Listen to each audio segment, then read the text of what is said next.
Ketika penduduk kerajaan Babilonia mempunyai kepercayaan menyembah berhala, lahirlah seorang utusan Allah yang bernama Ibrahim. Beliau adalah putra dari Azar yang merupakan keturunan dari Nabi Nuh alaihi salam. Ayah Nabi Ibrahim adalah seorang pemahat patung yang cukup terkenal. Saat masih kecil, Nabi Ibrahim membantu menjual patung-patung buatan ayahnya. Karena sering berkeliling menjual patung, Nabi Ibrahim pun bertanya-tanya, "Wahai ayahku, apakah engkau percaya bahwa semua patung yang dibuat ini adalah Tuhan yang pantas?" Namun ayah Nabi Ibrahim tidak mau menjawab dan tetap terus membuat berhala. Kejadian ini terdapat dalam surat Al-An'am ayat 74. Kerajaan Babilonia pada saat itu dipimpin seorang raja yang bernama Namrud bin Kan'an. Pemerintahan yang dijalankannya adalah kekuasaan mutlak yang membuatnya menjadi raja yang kejam. Apapun yang diperintahkannya harus ditaati dan dilaksanakan tanpa ada pertimbangan dari siapapun. Setelah dewasa, Nabi Ibrahim mulai menyebarkan ajaran Allah Subhanahu wa Ta'ala. Pada suatu hari, semua penduduk merayakan sebuah tradisi tahunan dengan pergi keluar kota untuk berburu.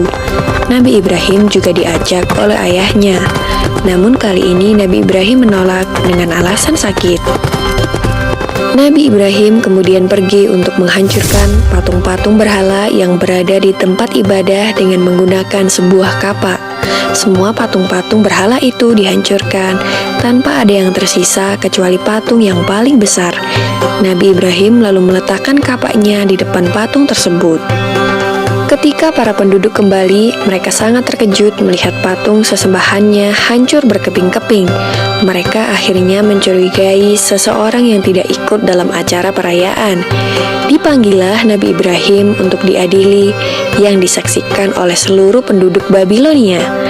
Dalam keadaan ini, Nabi Ibrahim mulai berdakwah secara terang-terangan.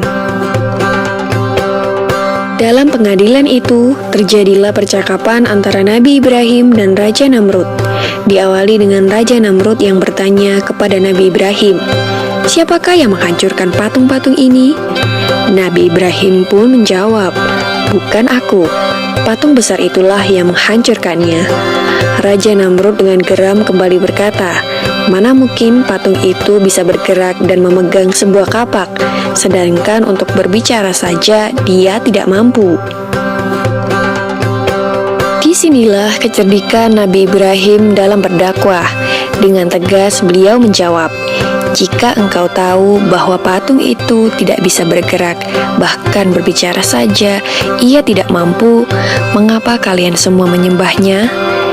Dengan jawaban ini, maka terdiamlah seluruh masyarakat Babilonia termasuk Raja Namrud. Tetapi dengan kekuasaan mutlaknya, Raja Namrud dengan marah memerintahkan prajuritnya untuk membakar Nabi Ibrahim. Dalam keadaan yang demikian, Nabi Ibrahim tetap tenang dan memohon pertolongan kepada Allah Subhanahu wa Ta'ala. Sebuah tiang yang kuat didirikan sebagai tempat Nabi Ibrahim diikat dan dibakar. Setelah kayu sudah siap mengelilingi Nabi Ibrahim, disulutlah kayu itu dengan api atas perintah Raja Namrud. Api itu dengan cepat mulai membesar. Masyarakat Babilonia pun mulai bersukaria melihat Nabi Ibrahim dilahap api. Namun, alangkah terkejutnya para penduduk karena Nabi Ibrahim tidak terbakar. Beliau masih utuh sempurna tanpa adanya luka sedikit pun. Ternyata doa Nabi Ibrahim dikabulkan oleh Allah Subhanahu wa Ta'ala. Permohonan agar diselamatkan dari api yang besar dan menyala ada dalam Al-Quran Surat Al-Anbiya ayat 69. Maka selamatlah Nabi Ibrahim dari kobaran api yang amat besar, sehingga penduduk menjadi takjub terhadap mukjizat Nabi Ibrahim. Mereka kemudian mulai mengikuti ajaran Nabi Ibrahim dan hanya menyembah Allah Subhanahu wa Ta'ala. Demikianlah kisah Nabi Ibrahim alaihissalam yang tidak luka sedikit pun meskipun dibakar api. Semoga kisah ini dapat mempertebal iman kita untuk percaya terhadap kebesaran Allah. Amin ya rabbal alamin.